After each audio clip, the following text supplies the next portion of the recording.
Hello বন্ধুরা, কেমন আছো সবাই? আশা করি সবাই ভালো আছো। আজকে সন্ধেবেলা অফিস থেকে এসছি আর চটপটি কিছু খেতে ইচ্ছে করছে। তাই ফুচকা খেতে ইচ্ছে করছিল যে ফুচকার থেকে ভালো চটপটে আর কি পাওয়া যায় মেয়েদের জন্য। বাইরে থেকে কিনে আনবো, তার থেকে বেটার আজকে একটু বাড়িতেই বানিয়ে নিই। আর শুধু বাড়িতে ফুচকা বানাবো সেটা না, তার বদলে একটা ভিডিও হয়ে যাবে আর কি, আমিও একটা কিছু পেয়ে যাব। যাই হোক, বেশি সময় নষ্ট না করে চলো ফুচকা বানাই। আর হ্যাঁ, অনেক দিন ধরে না ঠিকঠাক মতো ভিডিও পোস্ট করতে পারছি না, তার জন্য রিচ প্রচুর ডাউন হয়ে গেছে। তো আশা করি এখন থেকে একটু আবার কন্টিনিউ ভিডিও পোস্ট করতে পারবো। তো প্রথমে আটা মাখা শুরু করলাম। আমি মোবাইলে দেখেছি সুজি দেয়, আটা দেয়, আরও অনেক কিছু দেয়, কিন্তু আমি অত কিছু সুজি বাড়িতে ছিল না আর অত কিছু ভাবলাম যে দরকার নেই, আটা দিয়েই চেষ্টা করি।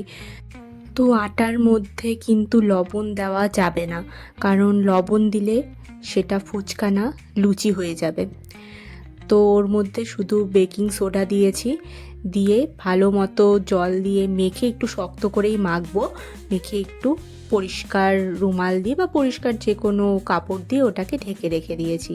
যতক্ষণ ঢেকে রাখছি ততক্ষণ একটু টক জলটা রেডি করে নিই। আর আমি যখনই এই টক জলটা মাখছিলাম না, তখনই আমার জিভে জল চলে এসেছিলো।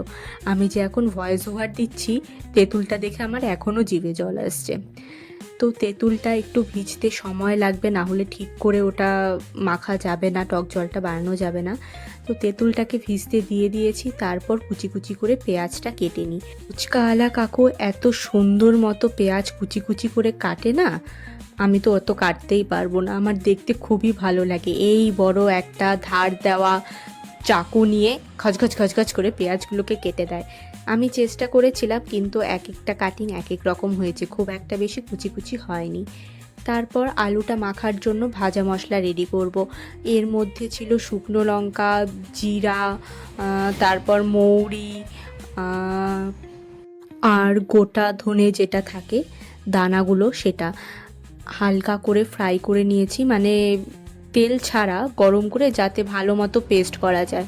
তারপর ওর মধ্যেই একটু আদা আর কাঁচা লঙ্কা দিয়ে মিক্সার গ্রাইন্ডারের মধ্যে আমি এটাকে পেস্ট করে নিলাম। এটা আমার কিন্তু টক জলেও কাজ দেবে, আর সাথে আলুটা যে মাখবো সেটাতেও কাজ দেবে। তো ওটা আলাদা করে রেখে দিলাম।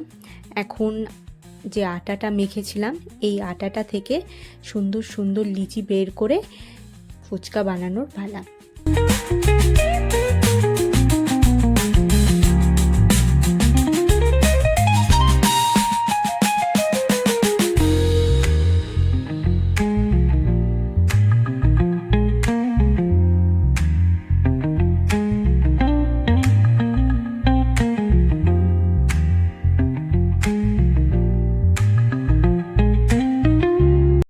এইদিকে ফুচকার জল রেডি হয়ে গেছে, সাথে আলু মাখাও কমপ্লিট।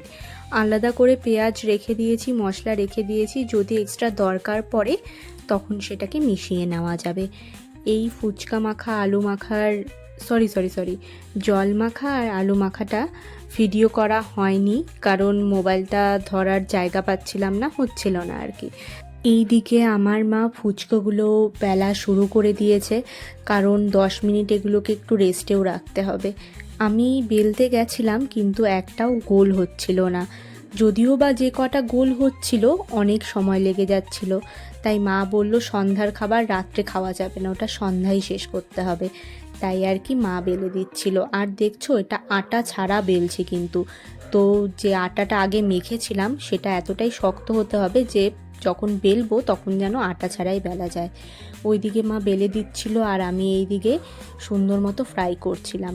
সাধারণত ফুচকা ডোবা তেলে ফ্রাই করতে হয়, কিন্তু একটা তেল দুবার ইউজ করাটা ঠিক হবে না। তাই যদি আমি কড়াই ভর্তি তেল দিই, তেলটা নষ্টই হবে, পরে ইউজ করলে সেটা শরীরের পক্ষে ঠিক হবে না। তো আমার মা ওর জন্য এতটুকুই তেল আমাকে ইউজ করতে দিয়েছে, আমি তাই একটা একটা করে ফুচকা ভাজছিলাম। একটা একটা করে ফুচকা না ভাজলে ফুচকাগুলো ফেলবেই না।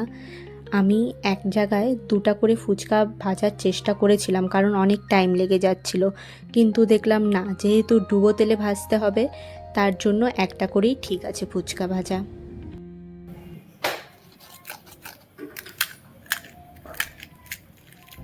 শুধু আটা দিয়ে ফুচকা বানানোর পরেও এত সুন্দর ক্রিস্পি হবে আমি ভাবতে পারিনি।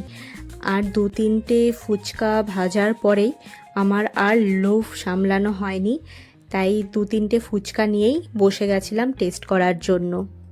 এই দেখো খাচ্ছি, আর না সত্যি বলতে টক জল তারপর আলু মাখাটা এত বেশি ভালো হয়েছিল, খেতে কিন্তু একদম অসাধারণ লাগছিল, মানে একদম দোকানের ফুচকার মতো। তারপর আমি এখানে ভাজা শুরু করেছিলাম, কিন্তু আমার মা এসে বলল, থাক, তোকে এত আর কষ্ট করতে হবে না, তুই খেতে বস, আমি একটা একটা করে ভেজে বাকিদের দিয়ে দিচ্ছি। এই দেখো, এটা হচ্ছে এতগুলো ফুচকা ভাজা হয়ে গেছে, আর আমি তার মধ্যে 10-12টার আগেই খেয়ে নিয়েছি। এখন এগুলো হচ্ছে বাড়ির লোককে দেব। সবাইকে 2-1বার ডাক দিয়েছি, কিন্তু সময় মতো কেউ এসে পৌঁছায়নি, তাই আমি আবার শুরু করে দিয়েছি খাওয়া। যার যখন ইচ্ছে হবে তখন এসে খাবে, আমি আগে খেয়ে নিই। আচ্ছা, এর মধ্যে বলি, আমার ভিডিও ভালো লাগলে প্লিজ লাইক করে আমার চ্যানেলকে সাবস্ক্রাইব করে দিও। দেখা হবে নতুন কোনো ভিডিওতে। আমি এখন খেতে ব্যস্ত আছি। টাটা।